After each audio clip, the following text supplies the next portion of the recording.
अब ये खबर जुड़ी है स्वच्छ भारत मिशन से। कैसे स्वच्छ भारत मिशन ने नवजात शिशुओं की मृत्यु दर को रोका है। एक ताजा अध्ययन में यह जानकारी सामने आई है कि स्वच्छ भारत मिशन ने 2011 से 2020 के बीच 60,000 से 70,000 नवजात शिशुओं की मृत्यु को रोका है। ये आंकड़े नेचर पत्रिका की स्टडी में सामने आए हैं, जिसमें शोधकर्ताओं ने 35 राज्यों, 6 से 40 जिलों से नवजात शिशुओं और 5 साल से कम आयु के बच्चों की मृत्यु दर के आंकड़ों का विश्लेषण किया है। पीएम मोदी ने सोशल मीडिया साइट एक्स पर कहा है कि स्वच्छ भारत मिशन के प्रभाव को उजागर करने वाले शोध को देखकर खुशी हुई। उचित शौचालय तक पहुंच शिशु और बाल मृत्यु दर को कम करने में महत्वपूर्ण भूमिका निभाती है। सार्वजनिक स्वास्थ्य के लिए सुरक्षित स्वच्छता एक गेम चेंजर बन गई है और मुझे खुशी है कि भारत ने इसमें अग्रणी भूमिका निभाई है। तो देखिए, प्रधानमंत्री नरेंद्र मोदी ने भी यहां पर पोस्ट किया है और मुझे याद आ रहा है कि 2014 में जब स्वच्छ भारत मिशन को एक बड़े स्तर पर यहां शुरू किया था पीएम मोदी ने, तो उसके बाद से एक ये बड़ी सफलता यहां पर जरूर मानी जा सकती है। आपको ग्राफिक्स के माध्यम से अब समझाते हैं कि कैसे नवजात बच्चों की मौत घटी है। नेचर स्टडी की रिपोर्ट में किन किन बातों का दावा किया गया है। नेचर स्टडी की रिपोर्ट के मुताबिक 60 से 70,000 नवजातों की मौत रुकी है स्वच्छ भारत मिशन के चलते। 35 राज्यों के 640 जिलों में यह शोध हुआ है।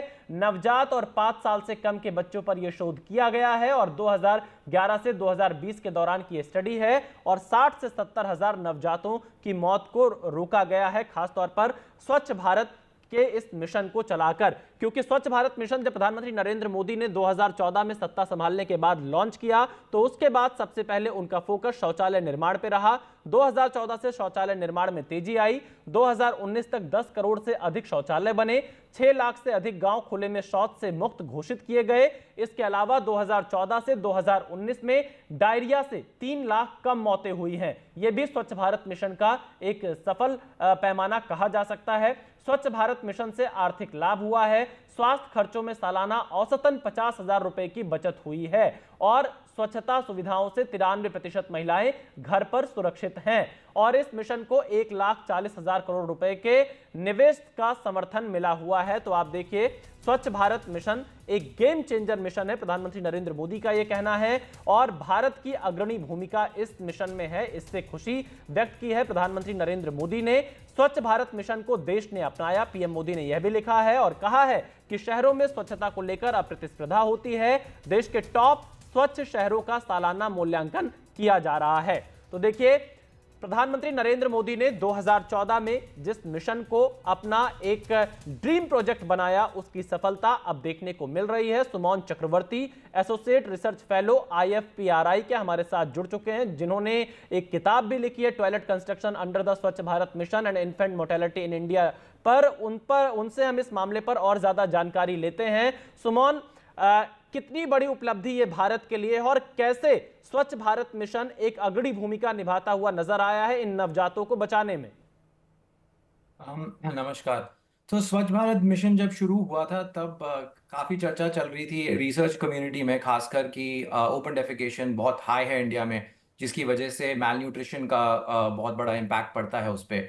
तो उसके बाद जब ये अभियान शुरू हुआ तो काफ़ी तेज़ी से टॉयलेट्स कंस्ट्रक्ट हुए हैं इंडिया में। और ये तो साइंटिफिक लिटरेचर में बात पता है कि जब सैनिटेशन पे काम होता है किसी भी जगह पे, उस जगह पे जो डिजीजेस हैं वो कम हो जाती हैं। क्योंकि जहाँ पे साफ सफाई होगी वहाँ पे साफ सी बात है कि बीमारियां कम फैलती हैं। तो इसी कारण से आप जैसे ही इस टॉयलेट्स को बहुत ज़्यादा स्केल अप करते हैं किसी भी डिस्ट्रिक्ट में, और ये अभियान तो बहुत बड़ा था, पूरे इंडिया में था, तो उसकी वजह से हम एक्सपेक्ट कर रहे थे कि इन्फेंट मोर्टेलिटी पे तो इम्पैक्ट आएगा ही। तो फिर हमने इसको टेस्ट करा और हमको मिला कि बहुत ही स्ट्रॉन्ग एसोसिएशन था इसका, और हमने यही नंबर्स को रिपोर्ट किया है। जी, सुमन चक्रवर्ती, अगर हम 2014 का वक्त याद करें जब नरेंद्र मोदी देश के प्रधानमंत्री बने, मुझे तस्वीरें याद आती है जब उन्होंने काशी से स्वच्छ भारत मिशन की शुरुआत की थी। खुद उन्होंने हाथ में फावड़ा लिया था, शौचालय पर ज्यादा फोकस किया कि गांव-गांव घर-घर शौचालय बने। खासतौर पर जो महिलाएं खुले में शौच जाने को मजबूर थीं, उनको एक बड़ा आप ये कह सकते हैं कि सहारा मिला। तो क्या माना जाए कि इसमें पीएम मोदी का एक अहम रोल रहा है इस मिशन को इस सफलता तक पहुंचाने के पीछे?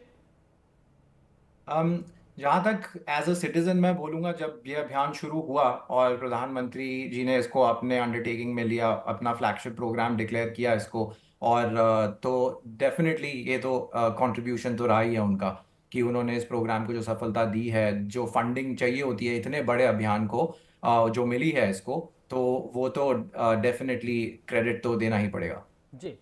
सुमन, अगर इस रिपोर्ट को और थोड़ा विस्तार से बताइए कि जो 35 राज्यों के 640 जिलों में शोध हुआ है, किस तरह से यहाँ पर ये आंकड़े लिए गए हैं कि जिसमें ये पता चला है कि नवजात और 5 साल से कम बच्चों पर जो शोध हुआ है और लगभग 60 से 70 हजार नवजातों को बचाया गया है स्वच्छ भारत मिशन के चलते, खासतौर पर शौचालय की उपलब्धता के चलते। जी, तो ये जो कैलकुलेशंस होती हैं, जिस तरीके से हम ये नंबर्स कैलकुलेट करते हैं, ये थोड़ी सी साइंटिफिकली टेक्निकल है, तो इसको इस वक्त मैं किस तरीके से समझाऊंगा वो थोड़ा सा लंबा मैं मैथमेटिकल चाहूंगा अगर कैलकुलेशन आसान आता है। भाषा में थोड़ा दर्शकों को आप हाँ, बता सके ताकि ये समझ में आ सके कि किस तरह से ये आंकड़े लिए जाते हैं। तो ये आंकड़े इस तरीके से लिए जाते हैं कि जैसे सरकार सर्वे कराती है, अपने खुद के सर्वे कराती है, तो इंडिया में सर्वे होता है नेशनल फैमिली हेल्थ सर्वे, जो पूरे इंडिया में होता है और हम्म। सारे डिस्ट्रिक्ट्स में होता है, और ये लगभग हर 5 साल की इंटरवल्स में होता है। तो पिछली बारी 2015 में था, इस बारी 2020 में था। उसके पहले district level household surveys होते थे, और उन सर्वेज में जो महिलाएं होती हैं उनसे पूछा जाता है कि उनके जो बच्चे पैदा हुए पिछले 5 साल में, उसमें से कितने की मौत हो गई थी। तो हमको ये पता होता है कि कौन से साल में जो बच्चा पैदा हुआ वो उस साल में मरा या नहीं। और हमको ये भी पता है सरकारी आंकड़ों से कि कौन से डिस्ट्रिक्ट में कितने टॉयलेट्स बने हैं। तो हमने सरकार का जो टॉयलेट का डेटा है वो लिया और वो हमने जोड़ दिया इस हाउस होल्ड सर्वे से, जी। और फिर उस पे देखा कि क्या इनके बीच में कोई लिंक है। और हमको यही मिला कि जब जैसे आप कैलकुलेट करते हो कि टॉयलेट बढ़ रहा है एक जगह पे, उस जगह पे आपको एक statistically significant reduction in infant mortality देखने को मिलता है, जी। और यही चीज हमने रिपोर्ट करी। और फिर वो जो नंबर्स हम निकालते हैं, फिर हम उसको देखते हैं कि अगर 25 मिलियन बच्चे पैदा हो रहे हैं तो इसका लगभग कितना कंट्रीब्यूशन रहा होगा। हम्म। हम्म। सुमन, क्योंकि इस रिपोर्ट में हम ये भी देख रहे हैं कि स्वास्थ्य खर्च में सालाना औसतन 50,000 रुपए की बचत हो रही है लोगों को, तो इसके पीछे भी शौचालय ही सबसे अहम माना जाएगा या कोई और पैरामीटर्स आप लोगों ने अपनी इस रिपोर्ट में देखा है स्वच्छ भारत मिशन के तहत? जी, वो मैं थोड़ा क्लियर नहीं हूँ आपके सवाल नहीं, का एग्जैक्टली, जो दोबारा हम से इस बोलिए। रिपोर्ट में देख रहे हैं कि स्वास्थ्य खर्च में सालाना औसतन 50,000 रुपए की बचत है, मतलब जो एक कोई परिवार को अपने आपको स्वस्थ रखने के लिए बीमारी पर जो पैसे खर्च करने पड़ते थे वो उसके पैसे बीमारी में कम खर्च हो रहे हैं। तो क्या इसमें शौचालय ही सबसे अहम पैरामीटर है या कुछ और भी पैरामीटर्स आप लोगों को रिपोर्ट में सामने आए हैं? जी, ये हमारी स्टडी में हमने वैसे इस ये वाले एस्पेक्ट को स्टडी नहीं किया है, तो मैं इस हम्म। बात पे ज्यादा बोल नहीं पाऊंगा। हम्म। लेकिन जरूर हो सकता है कि अगर आपकी घर पे बीमारियां कम हो रही हैं हम्म। तो मेडिकल खर्चा कम हो रहा होगा। हम्म। लेकिन हमारे रिपोर्ट में ये वाले नंबर्स हमने एस्टिमेट नहीं किए हैं, तो मैं इन पे कुछ बोल नहीं सकता हूँ एग्जैक्टली। जी। लेकिन सुमान, जो हम आपकी रिपोर्ट देख रहे हैं इसमें नवजात और 5 साल से कम के बच्चों पर ज़्यादातर शोध आप लोग की तरफ से किया गया, 2020 तक के ये पूरे आंकड़े हैं। इसमें सिर्फ शौचालय को ही आपने एक पैरामीटर बनाया या कोई और भी चीज़ों को इसमें आधार लेकर ये रिपोर्ट तैयार की है? तो हमारे रिपोर्ट में सिर्फ शौचालय को देखा था। हमारे पास डेटा गवर्नमेंट की वेबसाइट से था कि कौन से डिस्ट्रिक्ट में हर साल कितने टॉयलेट्स बने हैं। हम्म। सेंसस डेटा से हमको पता है कि कितने घर हैं उन हम्म। डिस्ट्रिक्ट्स में, तो हम्म। हम कैलकुलेट कर सकते हैं कि एक परसेंटेज के हिसाब से कितने घरों को मिला है एक डिस्ट्रिक्ट में। हम्म। तो हमारा एक पैरामीटर था, वो था शौचालय। हम्म। लेकिन ऑफ कोर्स इसमें ये बात है कि स्वच्छ भारत अभियान में बहुत सारी और चीजें भी थी, लेकिन अब वो सारी चीजें क्योंकि एक साथ हुई हैं, बहुत ही मुश्किल होता है ये बोलना कि कौन से अलग अलग कारण इसमें हो सकते हैं। और जी। क्योंकि हमने जो डेटा था वो सिर्फ टॉयलेट्स का था, तो सिर्फ मैं टॉयलेट्स का ही बोल सकता हूँ। जी।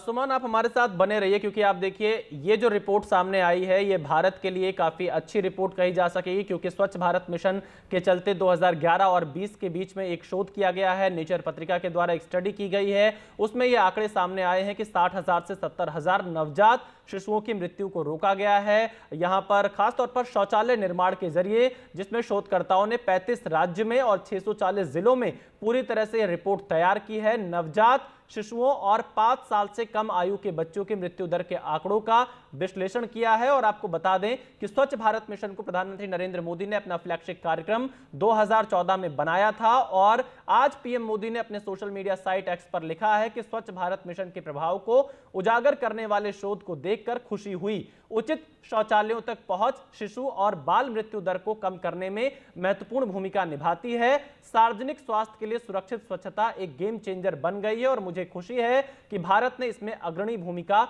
निभाई है। सुमन, आने वाले दिनों में जिस तरह से शौचालय का निर्माण हमें लगता है कि ग्रामीण इलाकों में पूरी तरह से हो चुका है, अब एज अ एक्सपर्ट मैं आपसे समझना चाहूंगा कि किन किन क्षेत्रों में स्वच्छ भारत मिशन को और ज्यादा काम करना चाहिए ताकि बीमारियों से आम परिवार को बचाया जा सके, उनका पैसा बीमारियों पर कम खर्च हो।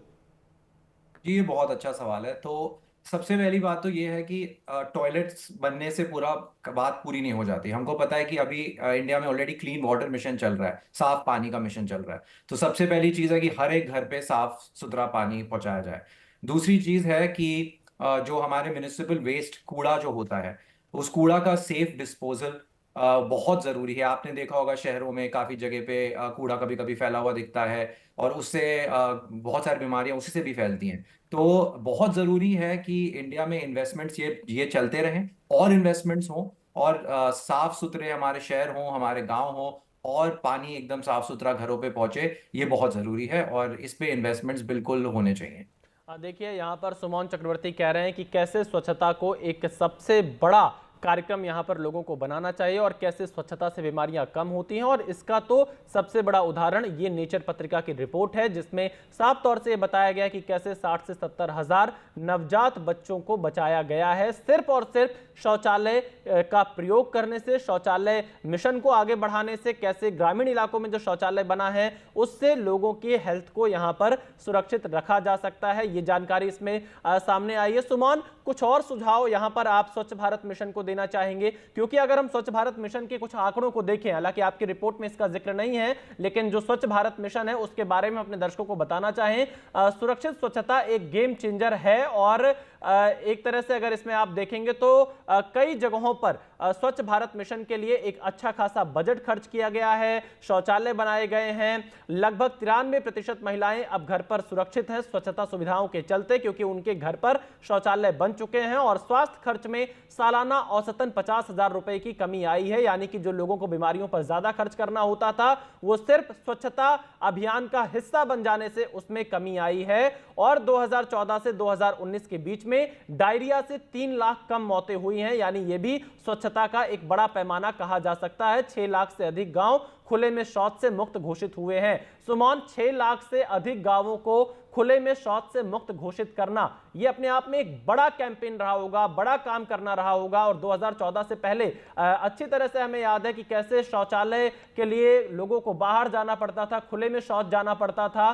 तो ये कितना बड़ा आप अचीवमेंट भारत के लिए मानते हैं? देखिए, भारत की पॉपुलेशन इतनी बड़ी है कि हर घर और हर गांव में टॉयलेट पहुंचाना अपने में ही एक बहुत बड़ा चैलेंज है। और क्योंकि हमने डेटा से देखा है, और नेशनल फैमिली हेल्थ सर्वे भी ये बात को निकालता है कि टॉयलेट्स घर पे पहुंचे हैं, और बहुत क्लियर कट हमें दिख रहा है कि कवरेज बड़ी है टॉयलेट्स की। तो ये मैं मानता हूं कि इतने लार्ज पॉपुलेशन बेस में इतने सारे टॉयलेट्स बनाना एक बहुत सिग्निफिकेंट अचीवमेंट है, और one of the largest programs in the world ये सैनिटेशन का इन रीसेंट हिस्ट्री माना जाएगा। जी, सुमन, क्योंकि आपने स्वच्छ पानी की बात की थी अभी, जब आपसे मैंने सवाल पूछा था, तो सरकार की एक और योजना है हर घर नल से जल पहुंचाने की। तो क्या आने वाले दिनों में जो आपकी रिसर्च है उसमें एक पैरामीटर ये भी शामिल होगा कि अगर स्वच्छ पानी लोगों तक पहुंचेगा तो और ज्यादा उन्हें बीमारियों से बचाया जा सकेगा? क्योंकि गंदे पानी से सबसे ज्यादा बीमारियां होती हैं। जी, अभी क्योंकि इस स्टडी में हमने पानी का उसमें ज़्यादा एनालिसिस नहीं किया था, लेकिन हमारे पुराने पेपर्स में हमने ये एनालिसिस करी हुई है, जी। वो भी भारत के डेटा में। हाँ। और उसमें हमको बिल्कुल क्लियर पता चलता है कि जिन घरों के पास वाटर फिल्ट्रेशन फैसिलिटी, या जो घर अपना पानी उबाल के पीते हैं, उनके बच्चे ज़्यादा लंबे होते हैं। और लंबाई एक ऐसा इंडिकेटर होता है जो दिखाता है कि आप कितने बीमार पड़ते हो, आपका न्यूट्रिशन कैसा चल रहा है। तो इससे एकदम साफ सुथरे, मतलब साफ सुथरे पानी से क्या होता है कि बच्चों की ग्रोथ अच्छी ज्यादा होती है, और वो ज्यादा लंबे होते हैं, उससे वो ज्यादा प्रोडक्टिव भी होते हैं। तो ये हमने देखा है। तो साफ पानी का तो बहुत ज्यादा महत्व है, और इस पे फोकस बिल्कुल होना चाहिए।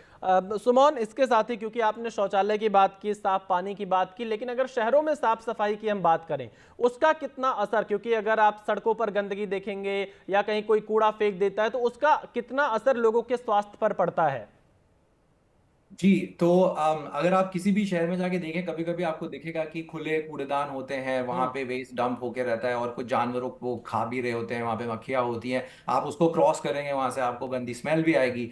तो ये तो इसको मतलब मेरे को कोई रिसर्च करने की जरूरत नहीं है, कोई आम आदमी भी उसको जानता ही है कि जी। वहां पे कितनी गंदगी और बीमारी हो सकती है। हाँ। तो ये तो आई थिंक सबसे पहला हमारा एक प्रायोरिटी होनी चाहिए कि हम्म। हमारे सारे शहरों में इन्वेस्टमेंट्स हों, कि हमारा कूड़ा वगैरह ऐसे बिखरा हुआ ना हो, सेफली डिस्पोज हो, और किसी भी इंसान को ऐसी जगह पे क्रॉस ना करना पड़े जहाँ पे ऐसी जी। चीज उनको देखने को मिले। और ऐसे बहुत सारे एक्सपीरियंसेस हैं हमारे नेबरिंग हम्म। कंट्रीज में भी और ग्लोबली, जहाँ पे ये सक्सेसफुली अचीव हुआ है। और हमको उनके एग्जांपल्स लेके बिल्कुल, और हमें पता है कि हमारी क्षमता है ये करने की, तो हमें कर देना जी। चाहिए।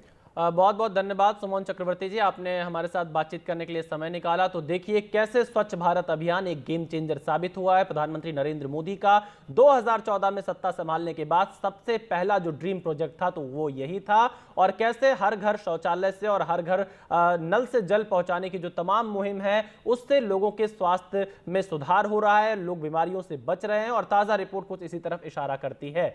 आगे बढ़ते हैं अब अगली खबर की ओर। सरकारी